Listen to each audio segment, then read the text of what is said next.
So that was Deputy President Ramaphosa in Limpopo province. But let's go now to another battleground, KwaZulu-Natal, which is the ANC's biggest province, where we're joined by our reporter Ayanda Mhlongo, who will be interacting in a very short while with the senior researcher Ranesh Darwaj.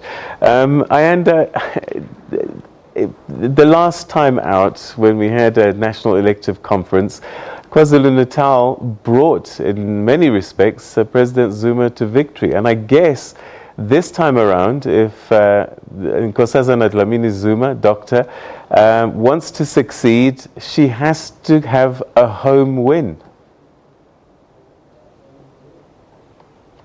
A very good evening to you, Peter. Yes, certainly. I think what Dr. Nkosazana Dlamini Zuma will be wanting to go into this conference in Nasrec, knowing that she has the full support of her province. You know that the campaign has continued, and as Professor was saying there, that the campaigns have been now flat out, that Nkosazana Dlamini Zuma has been crisscrossing the province of KwaZulu-Natal, spending quite a lot of time meeting with branches from the south to the Midlands up to the northern parts of KwaZulu-Natal. She's not only met with branches of the ANC, she's gone and met with leaders of civil society, she's met with traditional leaders, she's even met with the Zulu monarch, she's also met with religious leaders and many other sectors of society. She's trying to garner enough support from people here of KwaZulu-Natal, but in particular, of course, the members of the ANC. She has, of course, received support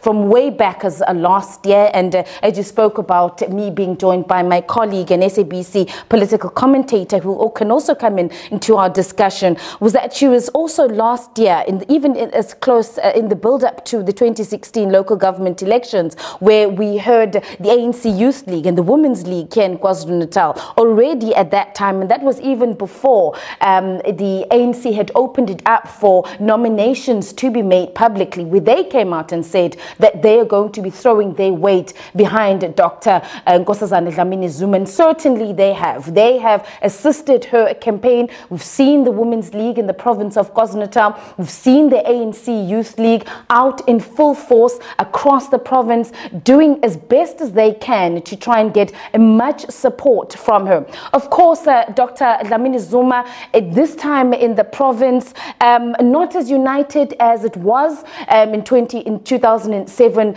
in the lead up to the Polokwane conference. As you know, that the province has been battling factional battles. As you know, that there's been the ANC court case, which has been much talked about in the province of KwaZulu-Natal, and many looking at the implications of that court case. And now we are hearing that branches themselves have started to raise issues and problems, allegations of manipulations of branches, irregularities with branch general meetings. These are some of the concerns that have been coming up from branches. At the moment, we understand that there are 806 branches in KwaZulu-Natal that are in good standing. Quite a number of them, Ranesh, have held their BGMs, but of course we cannot now, and the numbers from the last numbers that we got, Nkosazana's nominations from branches was at 247, but I must add that this was last week. We've had branch general meetings this past weekend. That number certainly has probably grown from that, but taking the numbers so far, Ranesh, and already we're seeing that she is in the lead. The ANC has, it said last week, they had a press conference where they're saying that that was a sign, that was showing that KwaZulu-Natal was not divided, as has been the narrative, and that it is in fact a united province. But we can't, of course, ignore the fact that there is this support from Cyril Ramaphosa, as well as Treasurer General Dr. Zweli Mkhize. Absolutely, and good evening. Yeah, obviously we know that KwaZulu-Natal is a very important province going to any national conference. We've seen over the years, the past 20 years, KZN started from 13.67%, then it went up to 15%, and at the last conference, KZN delegates numbered, a mighty 22% at Mangaung. At this year's conference, it is the leading province in terms of delegates, slightly below the 22%, but they will be taking around 19%, 18.4% to national conference that happens in 5 weeks' time. But just going back to those numbers that you were giving, KZN is, a huge province. The ANC is a huge party of 1.2 million paid up members, in good standing. We've got thousands upon thousands of branches within the ANC. In KZN, we have just above 806 branches in good standing, as you mentioned. But, going to those numbers that you brought in earlier, it's still too early to actually say that who's in the lead, whether it's Cyril Ramaphosa or Dr. Dlamini Zuma, because, at the moment, as it stands, those BGMs that did convene, only 41% of those branches were represented. So, looking at those numbers, it's a very skewed picture from where we are sitting. Things will become a little clearer, towards the end of this week, towards the end of next week, when that deadline needs to be met. And, those nominations need to be submitted up to Johannesburg, to Luthuli House. Renesh, we cannot not obviously speak about the ANC court case. It is still ongoing. Of course, we're still now waiting for the appeal and the execution order to be heard, and that we understand will be heard on the 13th of November. That today was announced by the applicants in that matter. So we will be going back to the Pietermaritzburg High Court on that matter.